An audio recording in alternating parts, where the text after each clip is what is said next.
Greetings to Alternate Reality, another episode. Today we have my personal Liberty name for this character, Jacob Breaks, from the 2025 diecast mainline from Mattel, brand new release. This one's been a long time in the making.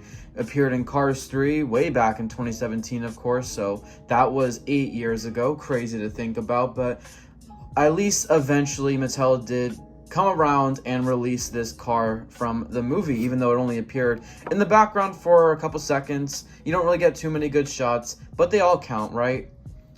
Now, unfortunately, they did accidentally put the Marlon Clutches McKay artwork on the package.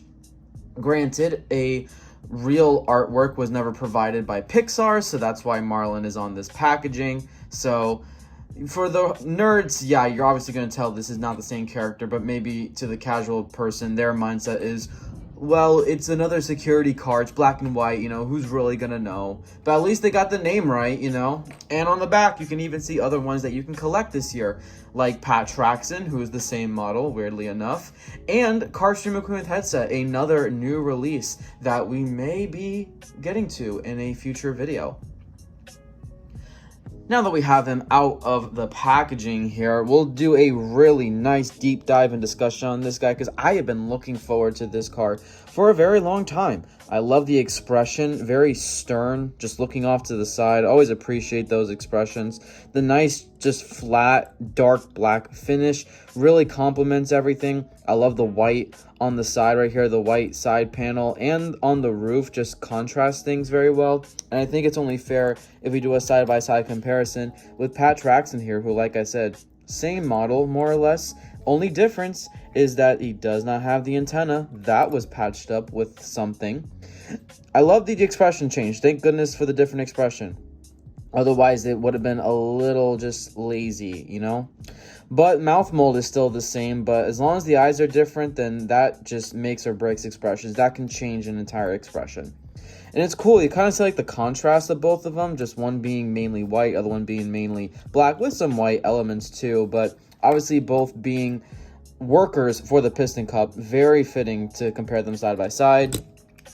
On the side right here, this one also has the black rear view mirrors, which I do like because it complements it being on top of the white side panel. I love the little, code numbering that he has on the side, 1104, police on the back. Just very subtle details that Pixar provided. So, gets the point across. Also did put the orange little light thing on the side, so that is not left unpainted. I definitely appreciate that. Different light bar as well. Painted to be a police-specific light bar with the blue, the little, translucency in between, and the red. Typical police sirens. We've seen a couple cars like that in the Cars universe. Recently, funnily enough, McQueen in his Deputy Hazard form from Cars on the Road. On the back is where things get really, really interesting, as we can tell right here. Look at that, a different license plate. Really good, because this one obviously very unique to Pat Traxon. If we can focus in. Wow, this camera really doesn't want to focus. I am fast. Obviously, just I am fast. Just taking out some words for the sake of, cutting it short, but also really love the police badge on the end. And if we look here on the side, I'm not sure what it reads because Thailand decals do kind of suck, to be honest, but let me put it up to my face. Maybe I can read it a little more. Maybe it's something along the lines of I think the bottom thing does say Florida, and maybe the top says highway or something like that. But obviously this is a Floridian police car because the Florida 500 makes sense. So it's cool that it has a state-specific thing on the badge. So Jacob Breaks here is a really nice diecast. I'm so glad that we finally have him because he is basically the Cars 3 parallel to Marlon Clutches McKay right here, who has been released quite a few times from Mattel.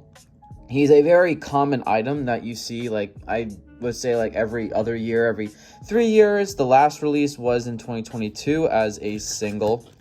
and that was from Thailand, of course. So this is very applicable for a comparison, because this is also the Thailand version of Marlon Clutches McKay. I bought because I liked the unibody. My China one was always a mouth plate. I am not aware if he ever was released as a unibody from China, but I don't think he was. I think Thailand's the only manufacturer, I should say, to give him a unibody, which is all one metal piece in the front. No, like, plastic insert, basically, that's separate from the main mold. Very similar expressions in the sense of no nonsense, no bullshit, but obviously this one has an open mouth, looking dead on with the very determined eyes. This one's more so just looking up to the left and just, I guess, just like overwatching, you know, nothing too crazy yet. No, you gotta stress yet. Different light bar, so that's another difference. This one is just a nice orange translucent light bar, and this is just more your standard cop light bar. And I think that is because Jacob Brakes here is basically almost like just maybe stadium security, like police, Miami police possibly, more so than being a Piston Cup specific cop car, because Marlon Clutches McKay here says Piston Cup on the side, so that is associated with the Piston Cup staff. This one more so not, just generalized police. That obviously got access to the stadium because they need those like local police officers to make sure everything goes all right, because you guys know sports stadiums in real life, if you didn't have police there, that wouldn't be fun. Like, things probably would hear a bunch of murders and a bunch of gunshots, and no, they would not be fireworks. Welcome to America. On the back you have very similar, but Marlon's always been left blank. That technically not right, but we don't see the back of him in the movie, albeit. It's funny how like these two appear in kind of similar sequences. Ironically, my favorite character, the King, appears in both sequences. This guy here mainly appears when the King, Tex, and Linda Weathers walk, or drive by, I should say, they are cars. And this one appears near the end when Cruz is getting the Dynaco sponsorship from Tex. And obviously the King is there as, I guess, you know, moral support. Also has a very big face presence in the Dynaco branding, of course. But yeah, this is just a really nice and simple car, but gets the job done. I'm glad they made sure to not put the antenna, because from the one that I saw personally in the movie, the one that you can best make out doesn't have the antenna. So it was really important to cut that detail out. But yeah, that will do it for the review of Jacob Brakes here. I really like this car. It's nice to get real-life car models, too. In the line, you might think it's the same as Rod Torque Redline with some inserted pieces, but this is actually a smaller version of like a Dodge Challenger, where Rod is a little more bigger. But yeah, that will do it for this video. Let me know what you guys think of this custom right here, if you couldn't tell. And I will see you guys in the next version of Alternate Reality.